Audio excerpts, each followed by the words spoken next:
Bonjour à tous, on prend la direction de l'hippodrome de Vincennes ce lundi. À l'occasion du prix de Mêlée du Maine, ce sera notre quintet flash du jour. On va évoluer sur 2700 mètres sur la grande piste bien évidemment, avec des chevaux rompus à ce type de tournoi.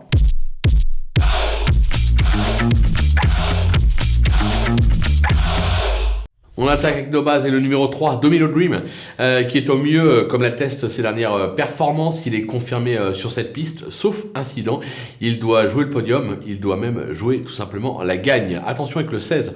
Diablo de Caponnet, bon deuxième du Grand Prix de Laval pour sa rentrée. Il a fait ses preuves sur cette piste. Il est idéalement engagé à 650 € de l'élimination. Il mérite un certain crédit. Le numéro 14, Dorado Bello, qui n'a plus à faire ses preuves sur cette piste et qui vient même de se classer deuxième sur le parcours du jour. Les Baudouins sont en grande forme actuellement. On peut le suivre en grande confiance également. Parmi les opposants, une petite femelle, l'As de la Chenevière. Elle est irréprochable ces derniers temps. Elle se plaît sur cette piste, sur sa lancée. Elle doit pouvoir jouer un bon rôle dans cette épreuve. Méfiance également avec le numéro 12, Étoile de Kenny, qui retrouve la piste de ses deux derniers succès. Elle a repris un peu de fraîcheur depuis sa dernière bonne course. C'était sur l'hippodrome de Graigne, une 5e place à la clé. Elle est pieds nus pour l'occasion. Attention, le numéro 9, Dream to Guess, qui traverse une belle passe actuellement. Il manque de régularité sur cette piste, mais la forme aidant, difficile de l'écarter dans cette épreuve. On va s'en méfier également. Le coup de poker, ce sera le numéro 2, Diamant Rock. Ce spécialiste des tracés corde à droite s'est déjà bien comporté corde à gauche. Alors c'est un peu plus compliqué à Vincennes. Maintenant je trouve que la course est ouverte pour les accessites et je me dis qu'il est capable de venir brouiller les cartes et de faire afficher une très belle cote, donc attention à lui. Les outsiders, ils sont nombreux avec le numéro 7, Eagle Mélois, très performant en province. Ça se complique pour lui aussi sur la cendrée de Vincennes. L'opposition est de qualité. Maintenant, attention, son entourage dit que la course a été cochée depuis quelques temps, donc le cheval a été préparé en fonction. Méfiance avec les Béloches qui sont souvent très performants l'hiver à Vincennes. Le numéro 11, Dixtid Danica, spécialiste de province, qui n'a guère convaincu lors de ses incursions sur l'hippodrome de Vincennes. 1 sur 6 seulement à l'arrivée.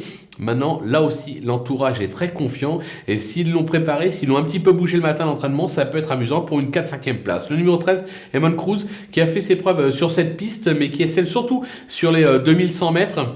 Elle rentre après 2 mois d'absence.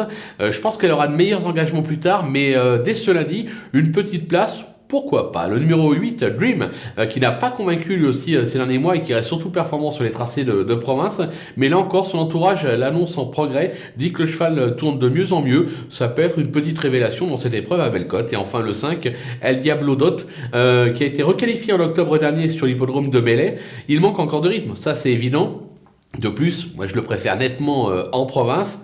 Toutefois, attention, il est pieds nus pour l'occasion. Je me dis que si on le déchausse, c'est qu'on a une petite idée derrière la tête. Lui aussi pourrait très bien venir brouiller les cartes, notamment pour la 4e, voire 5e place à très belle cote. Les délaissés avec le 4, Duc de Cristal. Alors la régularité n'est pas son fort et ses derniers parcours ne sont guère encourageants. Il s'agit de surcroît d'une petite rentrée. Je pense qu'on va le suivre pour plus tard. Le numéro 6, El Greco Bello, ce fils de Monlucorta, a déçu ces derniers temps. Il a fait ses preuves sur cette piste, mais surtout sur les 2100 mètres. Je pense qu'il sera plutôt à suivre le 11 décembre pour un meilleur engagement. Le numéro 10, Eton de Carcy. Alors les moyens sont là, certes, mais elle est absente depuis un succès acquis à Pornichet en juillet dernier. Ça fait un petit peu long. Je pense qu'elle va manquer de rythme dans cette épreuve. On va attendre pour un petit peu plus tard. Et enfin le 15, Dandy de Godrel. Excepté un succès à Villarreal cet été, il s'est montré plutôt décevant cette année. Actuellement, je le trouve loin de son meilleur niveau, raison pour laquelle je préfère l'écarter. Voilà, on a fait le tour de cette belle épreuve. On va se quitter avec ma sélection et mes conseils de jeu. À vous de jouer.